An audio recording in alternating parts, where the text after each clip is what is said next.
the first thing we're going to do is put the numbers in order so we can find all these things we need to make our box and whisker plot. So here we go. 0, 1, 3, 4, 7, 8, and 10. We've got all the numbers in order. Now it's fairly straightforward to get all these things that we need.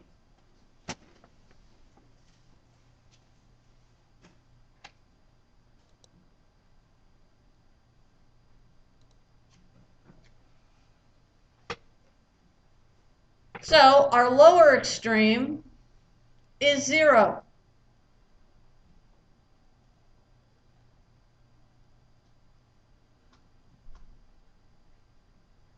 Median. Well, looks to me like the middle is right here. What do you think? Okay, so our median is 4. The first quartile, as you have from your definition, is the median of the bottom half of the data. Well, here is the bottom half of the data. And as long as I'm marking things up, I'll mark off the top half of the data too. So here is my first quartile, and here will be my third quartile. So I'm just finding the medians of the top and the half data, top and the bottom half of the data. So 1 and 8. And then my upper extreme is 10. Okay. Now I make the box and whisker plot, yes?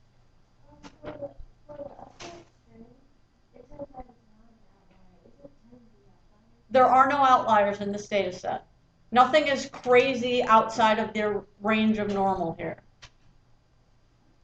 So now I make the box and whisker plot. I'm going to need a number line.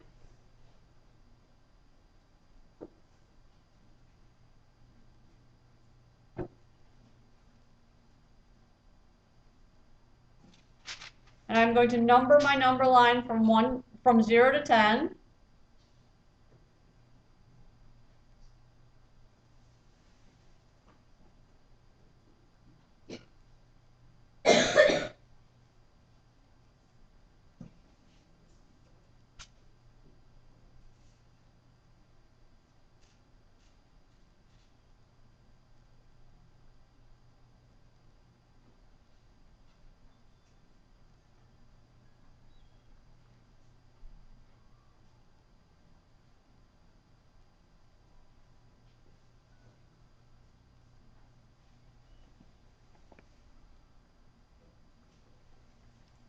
And now watch how I use all these numbers that we just found.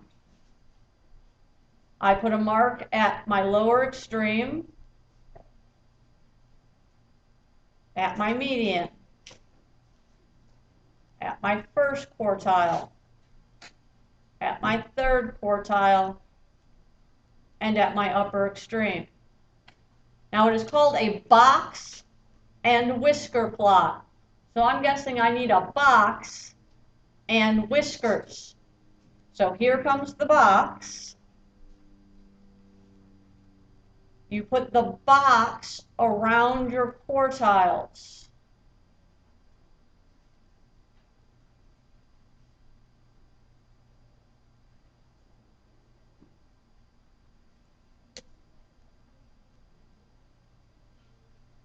And you put your whiskers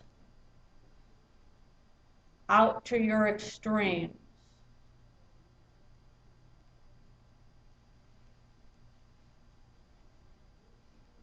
That is a box and whisker plot.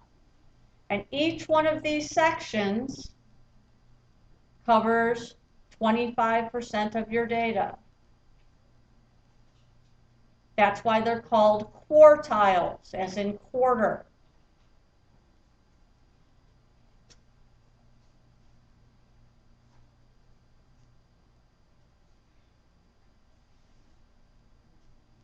And your interquartile range, think about what that probably means. We have quartiles, and we know what range means. This is a measure of variation, just like range is a measure of variation.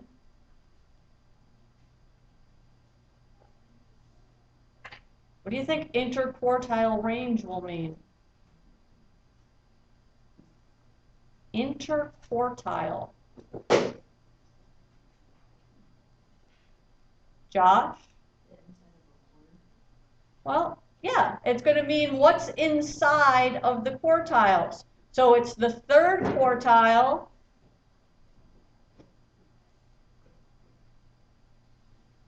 minus the first quartile. So in this case, it's 8 minus 1 equals 7. It's the range between the quartiles. Just like the range of the data is the biggest number minus the smallest number, the interquartile range is the big quartile minus the little quartile. We are nowhere close to done. We have a whole other thing to learn. Can you believe it?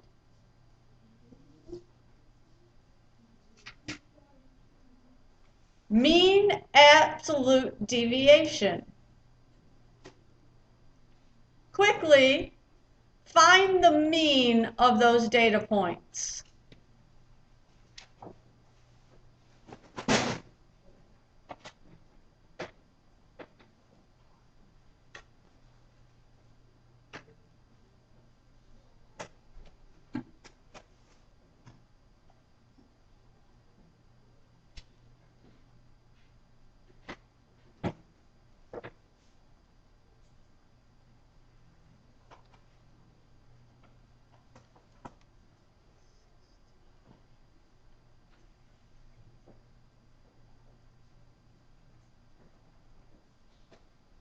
Is that 33? I did it in my head, so check me. Yeah. Okay, and what do we have to divide that by? And what does that equal?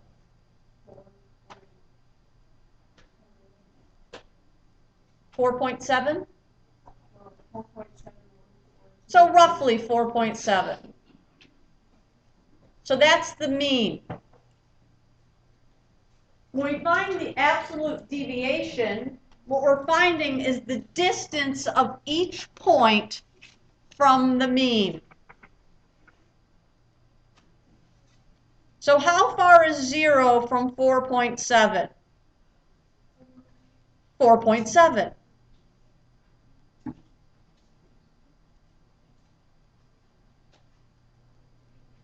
How far is 1 from 4.7? How far is 1 from 4.7? 3.7. How far is 3 from 4.7? 1.7. Excellent.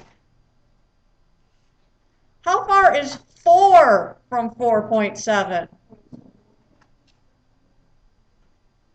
Now this is where it gets tricky. Because now the points are on the other side of 4.7. And we still want positive answers. How far is 7 from 4.7?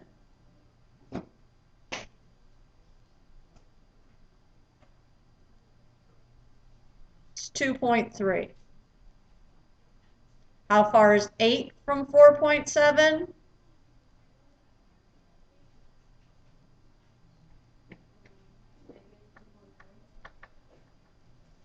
That's not how far 8 is from 4.7.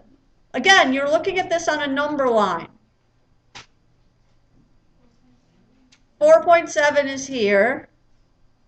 8 is here. How far away is it? No! 4.3.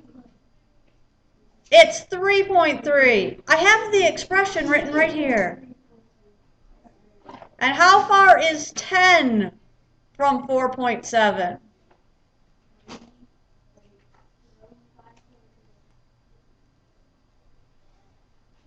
So now we have found the deviation from the mean, but we have not found the mean absolute deviation. The absolute part, that's why all the answers are positive, as in absolute value, where everything is always positive and is the distance from something on the number line. Yes, dear?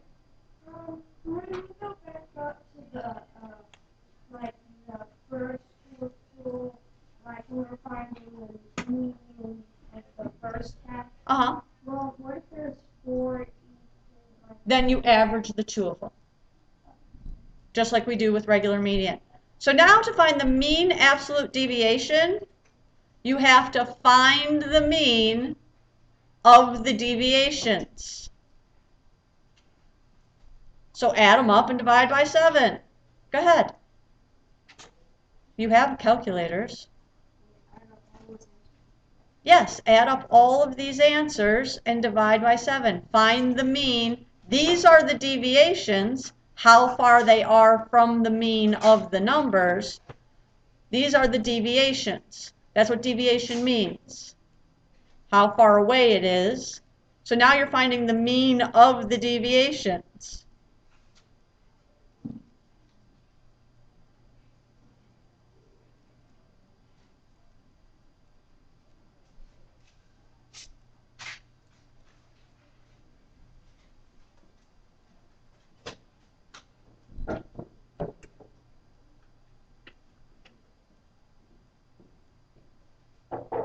So what is it when you add them up? 41.3? Is that what you said? 41.7, which is it? Who has a corroborating number? Kiana, what did you get when you added them up? Okay, well, what did you get when you added them up? 21.7, so I have corroboration. Everyone should have done that. And yet, when I just walked around, not everyone did do that. I know, I'm crazy late. And then when you divide it by 7, what did you get? 3.1? Obviously. Yeah. That is the mean average, excuse me, mean absolute deviation. Now you may